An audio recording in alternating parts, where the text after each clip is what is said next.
अनमोल वचन।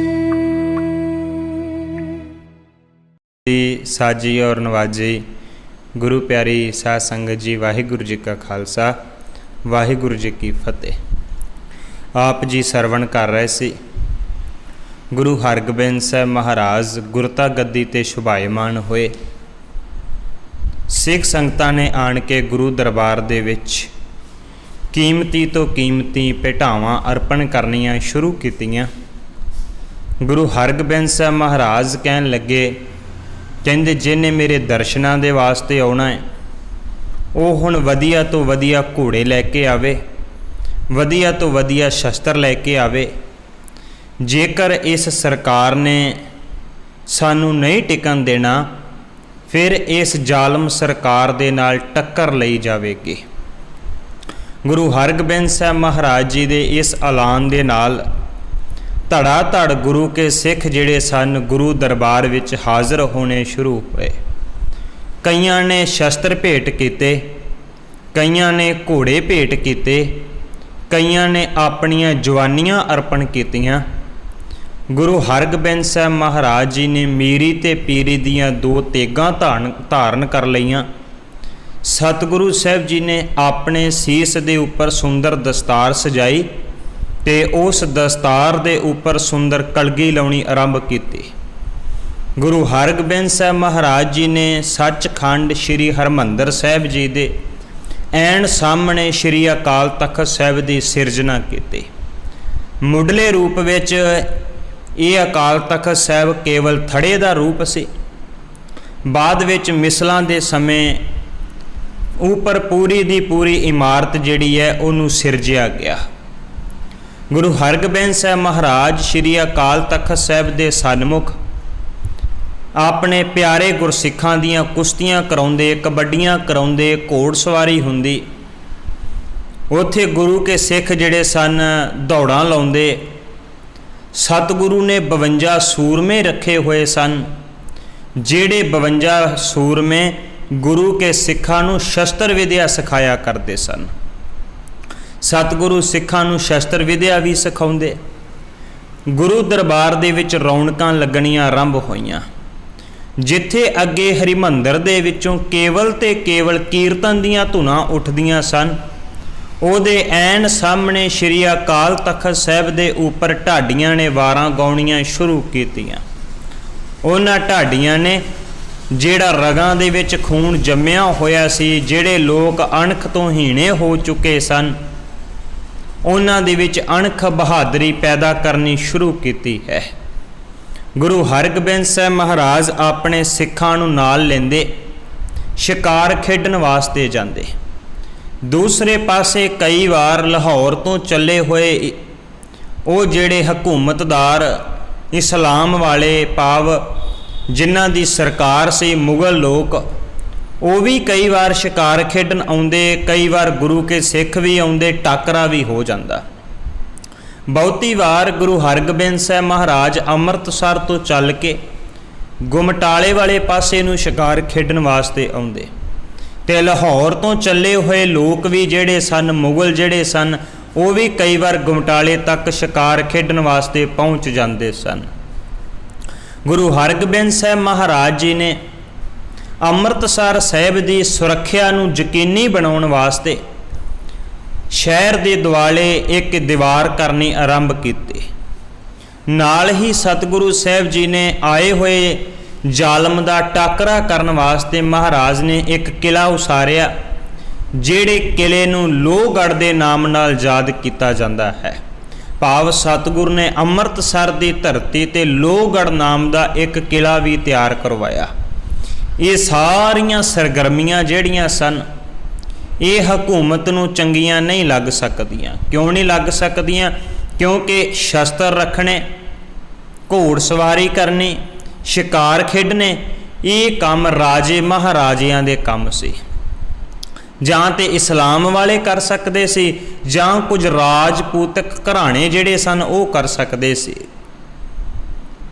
किसे होर नूं ते हक ही कोई नहीं कि वो शस्त्र रख सके, वो तेग रख सके, वो घोड़सवारी कर सके, वो पालकी च बैठ सके, वो सिर ते कलगी ला सके जां वो शिकार खेड सके, किसी नूं कोई हक नहीं सी। इत्थे गुरु हरगोबिंद साहब महाराज जी ने ऐसा जोश भरिया सिखां दे विच, ਜਿਹੜੇ लोग ये गरीब गुरदे भारत दे विच रहण वाले, जिन्हां दे हत्थ विच केवल दातरियां ते रंबे होया करदे सी, ते ਉਹ भी कोई फौज की टुकड़ी लंघदी होनी, ते इन्हां लोकां ने अपने दातरियां ते रंबे थल्ले रख के उन्हां नूं झोक झोक के सलामां करनियां। दातरी रंबे रख के झोक झोक के सलामां करन वाले लोकां दे हत्थां विच सतगुर ने शमशीरां पकड़ा दित्तियां। उन्हां दे हत्थ विच सतगुरु ने तीर कमान पकड़ा दिते। उन्हां नूं सतगुरु साहब जी ने लड़न ला दिता, उन्हां नूं बहादुर बना दिता। सहजे सहजे गुरु हरगोबिंद साहब महाराज जी दी फौज की गिनती जिहड़ी सी ओह वधदी गई। 500 तक जदों फौज की गिनती हो गई तो गुरु हरगोबिंद साहब महाराज जी ने 500 की फौज नूं 5 हिस्सियां विच वंड के 100 जथे की एक टुकड़ी बना दी, ते उन्हां टुकड़ियां दा एक एक जरनैल ला दिता, जिवें बाबा बिधि चंद सी, भाई लंगाह जी इत्यादक। उन्हां दे 5 जथेदार लाए गए। 500 दे जथे दे विच 5 हिस्सियां विच वंडिया गया। 500 की फौज तैयार हो गई। गुरु हरगोबिंद साहब महाराज जी की किरपा दे नाल ਅੰਮ੍ਰਿਤਸਰ की धरती के उपर रौनकां लगणियां शुरू होईयां, जिथे अगे श्री ਅੰਮ੍ਰਿਤਸਰ केवल ते केवल धर्म का केंद्र सी, उत्थे नाल नाल श्री हरमंदर साहब ਅੰਮ੍ਰਿਤਸਰ राजनीति का भी केंद्र बनता गया। जदों कोई सिखां नूं लोड़ पैनी, उन्होंने आण के गुरु दरबार दे विच आण के अपना दुख दसना। जदों आम प्रजा नूं भी लोड़ पैनी, वो प्रजा ने भी आण के गुरु हरगोबिंद साहब महाराज दे अगे आण के अपनी फरियाद करनी। जदों ये सारियां पंजाब दे विच होण वालियां घटनावां दी खबर उस वक्त दे बादशाह जहांगीर दे कोल पहुंची। जहांगीर घबराया, डरिया कि किते पंजाब दे विच कोई ऐसी बगावत ही ना हो जाए जिहड़ी बगावत नूं दबाउणा मेरे वास्ते मुश्किल हो जावे। जहांगीर ते चाहुंदा सी कि गुरु अर्जन साहब जी नूं खत्म करके मैं सिੱਖੀ दी लहर नूं खत्म कर दिता है। जहांगीर सोचदा सी मैं सिੱਖੀ दी लहर नूं कुचल दिता है, पर कौन समझावे ये सिੱਖੀ दी लहर नूं नहीं कुचलिया। ये तो केवल गुरु अर्जन साहब महाराज जी नूं शहीद जरूर किया है, पर गुरु अर्जन साहब जी की शहादत के नाल सिखां दे विच होर भी रोह भर गया है, नवीं क्रांति आउण दी आस बज गई है। सारे सिख जाग चुके सन, वो शस्त्र विद्या खेडन लग चुके सन, ते जहांगीर ने इन्हां हालातां नूं वेखदे होए जदों गुरु अर्जन साहब महाराज नूं शहीद किया सी, उस वक्त लाहौर का सूबेदार मुर्तजा खान से, ते लोकां दे विच संगत दे विच रोह भर गया मुर्तजा खान के खिलाफ, क्योंकि गुरु अर्जन साहब जी नूं शहीद किया गया। इसे डर तो डरदे हुए जहांगीर बादशाह ने मुर्तजा खान नूं लाहौर तो बदल के गुजरात का गवर्नर ला दिता। जदों गुजरात का गवर्नर लाया, कुछ समय वास्ते वो गुजरात दे विच रहा। जदों गुरु हरगोबिंद साहब जी ने दोबारा सरगर्मियां आरंभ कीतियां, ते उन्हें जहांगीर बादशाह ने दोबारा फिर मुर्तजा खान नूं लाहौर दे विच लिया के लाहौर का गवर्नर लाया। हुण जिहड़ा मुर्तजा खान शेख अहमद सरहदी का चेला है, जिहड़ा पहलां ही सिख लहर का विरोधी है, जिहड़े पहलां भी गुरु अर्जन साहब जी नूं शहीद करके सिੱਖੀ दी लहर नूं कुचलन का कोझा यतन कीता सी, वो हुण भी किवें बर्दाश्त कर सकदा सी। उन्हें फिर यतन किया। उन्हें बहुत वड्डी एक रिपोर्ट लिखी। किनू भेजी? समय दे बादशाह जहांगीर नूं भेजी कि सिखां दा गुरु तख्त सजा के बैठा है, अपने सिर ते कलगी लाउंदा है, उन्हें अपने सिखां नूं शस्त्र विद्या सिखाई है, वो सिख शिकार खेडन लगे हुए है, उन्हें अपनी फौज तैयार कर ली है। ये सारा कुछ हुकूमत दे वास्ते खतरा है, ये सारा कुछ सरकार दे वास्ते खतरा है। ਕੱਲ੍ਹ ਨੂੰ ਸਰਕਾਰ ਲਈ ਸਿਰਦਰਦੀ ਬਣ ਸਕਦਾ ਹੈ।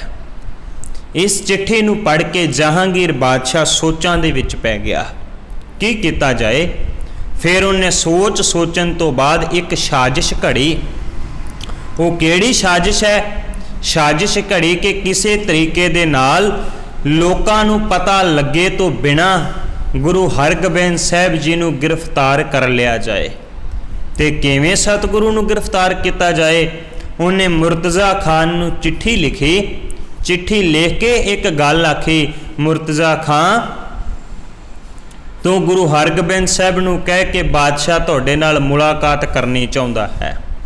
ਜਦੋਂ ਗੁਰੂ ਹਰਗੋਬਿੰਦ ਸਾਹਿਬ ਮੁਲਾਕਾਤ ਕਰਨ ਵਾਸਤੇ ਆਉਣਗੇ, ਉਸ ਵਕਤ ਬਿਨਾਂ ਕਿਸੇ ਨੂੰ ਪਤਾ ਲੱਗਿਆ ਅਸੀਂ ਗੁਰੂ ਹਰਗੋਬਿੰਦ ਸਾਹਿਬ ਜੀ ਨੂੰ ਗ੍ਰਿਫਤਾਰ ਕਰ ਲਵਾਂਗੇ। ਮੁਰਤਜ਼ਾ ਖਾਨ ਦੇ ਕੋਲ ਚਿੱਠੀ ਆਈ। ਉਹਨੇ ਆਪਣੇ ਜਿਹੜੇ ਦਰਬਾਰ ਦੇ ਵਿੱਚ ਰਹਿਣ ਵਾਲੇ ਅਹਿਲਕਾਰ ਸਨ, ਇੱਕ ਦਾ ਨਾਂ ਵਜ਼ੀਰ ਖਾਂ ਹੈ, ਇੱਕ ਦਾ ਨਾਂ ਕੂੰਜਾ ਬੇਗ ਹੈ, ਇਹਨਾਂ ਦੋਵਾਂ ਨੂੰ ਕਿਹਾ ਇਹ ਦੋਵੇਂ ਗੁਰੂ ਘਰ ਦੇ ਸ਼ਰਧਾਲੂ ਹੈ। ਗੁਰੂ ਹਰਗੋਬਿੰਦ ਸਾਹਿਬ ਮਹਾਰਾਜ ਨਾਲ ਵੀ ਪਿਆਰ ਹੈ। ਵਜ਼ੀਰ ਖਾਂ ਗੁਰੂ ਘਰ ਦਾ ਸ਼ਰਧਾਲੂ ਵੀ ਸੀ, ਕੂੰਜਾ ਬੇਗ ਵੀ ਆਉਂਦਾ ਜਾਂਦਾ ਰਹਿੰਦਾ ਸੀ। ਇਹਨਾਂ ਦੋਵਾਂ ਨੂੰ ਵਿਸ਼ਵਾਸ ਦਿਵਾਇਆ ਕਿ ਗੁਰੂ ਹਰਗੋਬਿੰਦ ਸਾਹਿਬ ਜੀ ਦੇ ਨਾਲ ਬਾਦਸ਼ਾਹ ਜਹਾਂਗੀਰ ਮੁਲਾਕਾਤ ਕਰਨੀ ਚਾਹੁੰਦਾ ਹੈ। ਤੇ ਵਿਸ਼ਵਾਸ ਦਿਵਾਇਆ ਗਿਆ ਕਿ ਗੁਰੂ ਹਰਗੋਬਿੰਦ ਸਾਹਿਬ ਜੀ ਦੀ ਸੁਰੱਖਿਆ ਯਕੀਨੀ ਬਣਾਈ ਜਾਵੇਗੀ। ਕੋਈ ਵੀ ਗੁਰੂ ਹਰਗੋਬਿੰਦ ਸਾਹਿਬ ਵੱਲ ਵੇਖ ਵੀ ਨਹੀਂ ਸਕੇਗਾ, ਵਾਲ ਵਿੰਗਾ ਨਹੀਂ ਕਰ ਸਕੇਗਾ, ਭਾਵ ਪੂਰੀ ਸੁਰੱਖਿਆ ਦਿੱਤੀ ਜਾਏਗੀ। ਇਹ ਵਿਸ਼ਵਾਸ ਦੇ ਵਿੱਚ ਆਣ ਕੇ ਵਜ਼ੀਰ ਖਾਨ ਤੇ ਕੂੰਜਾ ਬੇਗ ਅੰਮ੍ਰਿਤਸਰ ਸਾਹਿਬ ਦੀ ਧਰਤੀ ਤੇ ਆਏ। ਉਹਨਾਂ ਨੇ ਆਣ ਕੇ ਗੁਰੂ ਹਰਗੋਬਿੰਦ ਸਾਹਿਬ ਮਹਾਰਾਜ ਜੀ ਨੂੰ ਬੇਨਤੀ ਕੀਤੀ। ਆਖਿਆ, ਸਤਿਗੁਰੂ, ਸਮੇਂ ਦਾ ਬਾਦਸ਼ਾਹ ਜਹਾਂਗੀਰ ਆਪ ਜੀ ਦੇ ਨਾਲ ਮੁਲਾਕਾਤ ਕਰਨੀ ਚਾਹੁੰਦਾ ਹੈ। ਗੁਰੂ ਹਰਗੋਬਿੰਦ ਸਾਹਿਬ ਮਹਾਰਾਜ ਵੀ ਚਾਹੁੰਦੇ ਸਨ ਕਿ ਬਾਦਸ਼ਾਹ ਦੇ ਨਾਲ ਮੁਲਾਕਾਤ ਕੀਤੀ ਜਾਏ।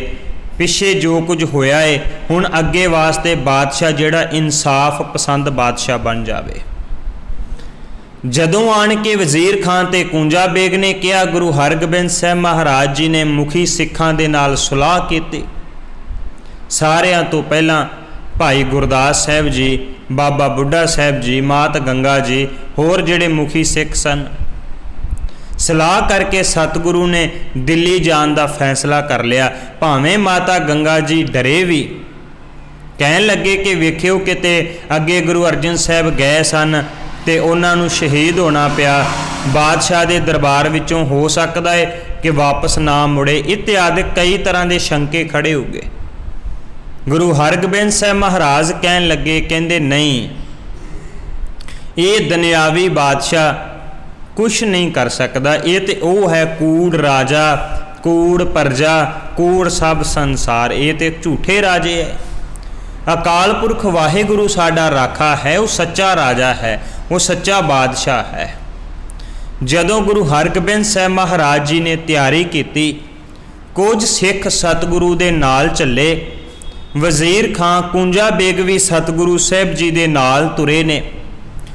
ਅੰਮ੍ਰਿਤਸਰ ਸਾਹਿਬ ਦੀ ਧਰਤੀ ਤੋਂ ਸਤਿਗੁਰੂ ਸਾਹਿਬ ਚੱਲੇ ਵੱਖ-ਵੱਖ ਥਾਵਾਂ ਤੇ ਸਿੱਖੀ ਦਾ ਪ੍ਰਚਾਰ ਕਰਦੇ ਹੋਏ, ਸਿੱਖ ਸੰਗਤਾਂ ਨੂੰ ਦਰਸ਼ਨ ਦਿਦਾਰੇ ਦਿੰਦੇ ਹੋਏ ਗੁਰੂ ਹਰਗੋਬਿੰਦ ਸਾਹਿਬ ਮਹਾਰਾਜ ਚਲਦਿਆਂ ਸੰਗਤਾਂ ਨੂੰ ਤਾਰਦਿਆਂ ਮਜਨੂ ਦੇ ਟਿੱਲੇ ਵਿਖੇ ਪਹੁੰਚੇ ਨੇ।